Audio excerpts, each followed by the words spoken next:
There's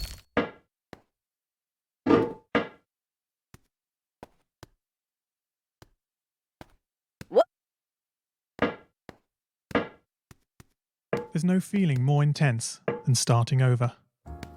If you've broken your Scratch project moments after you've shared it, as I have, or you spent hours working on a project only to notice too late that one of your sprites has unexplainably gone missing.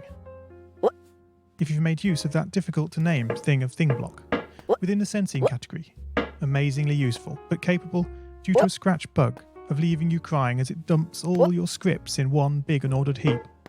If you've made real progress coding a game over the course of the week, only to come back the next day to discover you weren't even logged in, nothing has been saving. Starting over is harder than starting up. If you're not ready for that, like if you've already had a bad day at school, then what you're about to go through may be too much. Feel free to go away and come back. I'll be here. Alright, thanks for coming with me on this trip. I'll understand if you need to take a break at any point. Just find a safe place to stop and remember to pause the game by pressing P. On Scratch you can find loads of remixed or reimagined recreations of existing games. And with good reason. George Bernard Shaw said, "Imitation is not just the sincerest form of flattery, it's the sincerest form of learning." This game is a recreation of a game that came out in 2017, titled Getting Over It with Bennett Foddy. That game in turn was a homage to a free game that came out in 2002. Both games involved dragging yourself, using a hammer, up a mountain assembled from assets and objects sourced from many other games. It seems appropriate then that, when trying to recreate Getting Over It in Scratch, that we should construct our mountain from the same assets used in literally millions of Scratch projects, the unmistakable contents of the Scratch costume library. Unlike Unity or Unreal, Scratch does not provide you with a built-in physics or 3D rendering engine. There's no state-of-the-art debugger, you can't even pause your scripts. We are forced to program old school. Our experience capped at 30 frames per second on a 480 by 360 pixel stage.